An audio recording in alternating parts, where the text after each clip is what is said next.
The movie begins with Liza coming home after a long day at work. She calls out to her son Jude and searches for him throughout the house, but only finds his shoes neatly placed in the hallway. Suddenly, he sneaks up behind her and frightens the life out of her. Liza playfully scolds him and asks him not to do it again. After a while, she receives a call from her husband Sean, informing her that he'll be home late due to work. Later that night, Liza tucks Jude in and goes to bed, only to wake up to strange noises in the house. She gets up to check on her son and finds his bed empty. Believing that Jude is playing another prank on her, she heads downstairs and spots him hiding in the kitchen. Suddenly, a masked burglar attacks Liza from behind. Though she bravely fights back, his accomplice violently strikes her on the head and knocks her unconscious. The burglars then make their escape, leaving Liza and Jude helpless. Following this, the movie cuts to a few weeks later, and we see that both of them are still traumatized from the attack. Turns out that Jude stopped talking altogether ever since the incident and only communicates by writing on a notepad. His parents take him to a therapist, but he refuses to open up to her as well. Meanwhile, Liza, who had suffered a head injury, has frequent headaches and nightmares about the attack every night. The doctor encourages her to work towards her own healing, which might also help Jude to recover. Sean likes the idea and encourages Liza to open up about the incident. However, she gets upset and refuses to speak on the matter. Because of this, Sean suggests the three of them take a break and leave the city for a while. In the next scene, the family moves into a lovely, secluded guest house in the countryside. After settling it, they go for a walk in the nearby woods and find their way to the beautiful mansion of the estate. It turns out that it has been closed for a long time due to renovations. Meanwhile, Jude begins to hear a voice calling out to him and follows it. He wanders off into the woods and soon comes across an antique porcelain doll buried in the dirt. Back in the mansion, Liza and Sean realize that their son is missing and start getting worried. But just then, Jude arrives with the creepy doll in hand, whom he calls Brahms. Later on, the family returns to the guest house with Brahms, and Liza helps to clean it up. She finds an old crumpled note in his pocket with a list of rules such as having no guests, reading a bedtime story, playing music, and, most importantly, never leaving the doll alone. That night, Liza is startled to see Brahms turn his head and look right at her through the mirror. However, when she looks back, she finds him in the same position as he was earlier. The next morning, Liza wakes up to Jude playing the piano for Brahms while he is seated nearby. "This one's for you, Dolly." Thanks. She notices that the doll has been dressed into clean clothes. Liza compliments her son for dressing Brahms so neatly, but the boy claims that he didn't do it. After she leaves, the camera pans back to Brahms, who has mysteriously turned his head towards the kid. Play Freebird. Later, during breakfast, Liza takes Jude and his new friend for a walk in the woods as per his request. There, the boy hears the voice again, which leads him to an old coffin buried in the ground with some of Brahms' clothes inside. Just as Liza finds him, they are startled by a big dog named Oz barking at them. Soon after, Joseph, its owner, and the groundskeeper, comes by and introduces himself. He seems to be spooked upon seeing Jude holding Brahms, and even Oz continues to growl at the doll for whatever reasons. That evening, Liza talks to Sean and points out how much attention their son's giving to Brahms. She also reveals how the doll's clothes were buried in a coffin in the woods. However, Sean tells her to be easy on their son, as he seems to be having fun after a long time, and there's nothing weird at all about pulling an outfit for a doll out of a coffin in the woods. Afterward, the two of them overhear Jude talking to Brahms inside his room. They get excited upon hearing their son speaking again, but he stops once they enter the room. The parents then ask if he was talking to Brahms, and Jude writes yes in his notepad. When asked what they were talking about, he writes that they were discussing the earlier dog and how Brahms didn't like him. Despite the unusual scenario, the parents don't think much of it and simply assume that it's just a kid being a kid. That night, Liza has a nightmare that she is attacked in her home again and even sees Jude wearing a mask of a doll's face. The next day, Jude hands his parents a list of rules for Brahms. These include never having guests over, always keeping Brahms tidy, including him during family meals, never leaving him alone, letting him eat pudding and watch Dragon Ball Z at midnight, and so on. However, they don't give it much thought, believing it's just a kid being playful. Later, Liza finds Jude's favorite teddy bear torn to shreds. When she asks him about it, Jude eerily scribbles on his notepad that it was Brahms who did it. He continues to blame the doll, so she orders him to stay in his room without Brahms until he's ready to apologize. Later, Liza gets creeped out by the doll when she hears the TV turning on when no one is in the room but him. Regardless, she assumes that it was Jude who pulled a prank on her, but he writes that he never left the room at all. Moments later, she returns to the kitchen only to find Brahms missing from his place. Suddenly, she hears Jude running to his room and follows him. She scolds scolds him in anger when she finds the door locked from the inside. At this moment, Liza turns around to find Jude standing right behind her with a glass of water. Her anxiety escalates when she finds the door unlocked and Brahms sitting inside the room. However, she finds it hard to trust her own mind and remains unsure if what she saw was real or if she was just hallucinating. As the days pass, Jude continues to carry Brahms with him everywhere. This worries the parents and they contact the therapist to report the new developments. However, she tells them not to worry too much about it and reassures them that maybe having Brahms around is good for Jude to readjust. She also states that the doll is actually helping Jude to work through his trauma and requests them to let him keep it. The doctor then sends them links to articles about toys as therapeutic tools, especially possessed toys that like to murder things. One day, Liza surfs the internet to learn more about antique dolls like Brahms. She soon discovers that every doll has a serial number, which gives details about their previous owners. Outside, as Jude is playing with Brahms, Joseph approaches them. He says that he is looking for his dog, which has been missing since the morning. But before he can say more, Liza arrives there and asserts that they don't know anything about the dog. Hearing this, Joseph decides to leave, but not before giving the doll a good stare. The next morning, Liza looks up the serial number from Brahms' foot, but finds no results. To make matters worse, she stumbles upon Jude's notepad filled with disturbing drawings of Brahms and what appear to be conversations between the two. These drawings also portray the dog violently massacred and Liza and Sean being shot dead, with Jude standing over them.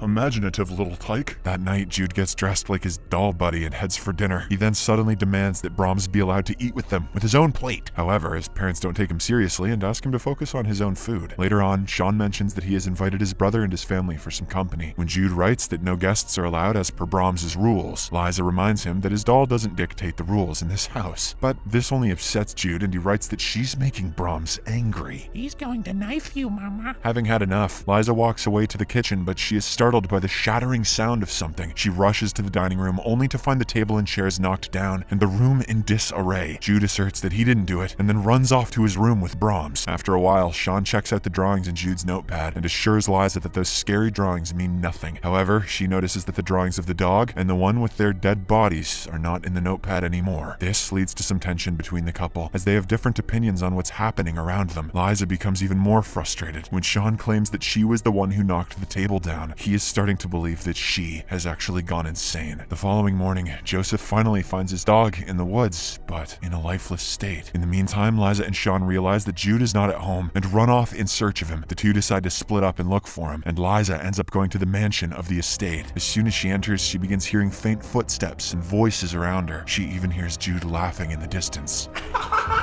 and follows the voices. Shortly after, she ends up in a creepy old room where she finds Brahms seated alone. Just then, Jude walks out of the corner wearing a porcelain mask. When Liza removes it, he miraculously speaks out and apologizes to her. Afterwards, Sean and Joseph also arrive in the old room looking for them. Jude apologizes to his dad as well, and the parents are happy that he can finally talk after so long. Following this, all four of them leave, and Liza asks Joseph about what exactly happened in that house. He responds by revealing about a family that once lived here with an insane son. Joseph explains that this guy was deranged, and he even killed a girl in his teenage years. When his face got burnt up by fire, he started wearing a mask to hide himself. It is likely the same one Jude was wearing. Joseph further reveals that the boy's parents later committed the unthinkable, while he went on a killing spree. Intrigued, Liza asks about the boy's name, and Joseph shockingly reveals that it is none other than Brahms, Jeffrey Brahmer. In the next scene, the family is visited by Sean's brother, his wife, and their kids. The grown-ups then catch up about their lives while the kids go outside to play. Unfortunately, the oldest kid, Will, turns out to be a bully and he immediately starts harassing Jude. He calls him mental and threatens to smash the doll. Jude warns him not to make Brahms angry, but the bully doesn't listen. The boys then engage in a tug of war over a hat to determine who's stronger, but in the midst of it, Jude looks over to Brahms and suddenly lets go of the hat, leading Will to stumble backward and slip off. A sharp piece of wood lodged into the ground pierces right through his shoulder, prompting the parents to rush him to the hospital. Good one, Brahms. Don't mention it. Later that night, Jude frantically confesses to Liza that his doll wants him to live in the mansion together forever. He tearfully recalls how the evil doll has threatened to hurt them if he refuses to stay with him. However, Liza reassures her son that no one can hurt any of them. Afterward, she searches the internet about Brahms by entering its code in reverse. This finally allows her to get information on the doll's dark history. Liza discovers the creepy coincidence that all the previous owners had died after their kid adopted the doll. These kids would go on to commit heinous murders and claim that the doll made them couldn't do it. Meanwhile, at the hospital, Sean talks to a guy familiar with the area and discovers the mansion's history. He also learns that the last owner of the house went insane, and the man is none other than Joseph. Alarmed, Sean rushes back to the house while Liza realizes that Jude is missing again. She goes to look for him, but suddenly, Joseph enters with a shotgun. He assures her that Jude is safe and claims that he's here according to the will of Brahms. Joseph then confesses that he was the one who put Brahms back together after finding him broken into pieces. It is revealed that this doll purposely preys on the vulnerable ones, and Jude was an easy target for him. Having heard enough, Liza grabs a candle and pours the melted wax on Joseph's face. She then frantically runs to the mansion, where she finds Jude wearing the doll mask and holding Brahms in his arms. She asks to hold Brahms, but this only gives Jude the opportunity to grab the shotgun. Liza tries to reason with him, but he points the gun at her, ready to kill her. Just then, Sean runs in and smashes Brahms' head with a mallet, which effectively breaks Jude from the trance. Moments later, Joseph arrives at the scene, and he is horrified to discover that Brahms' porcelain head has shattered. We can now see a grotesque demonic entity lurking underneath the mask. All of a sudden, Brahms sits upright and uses his power to choke Joseph. The poor man is then levitated into the air and killed by an explosion.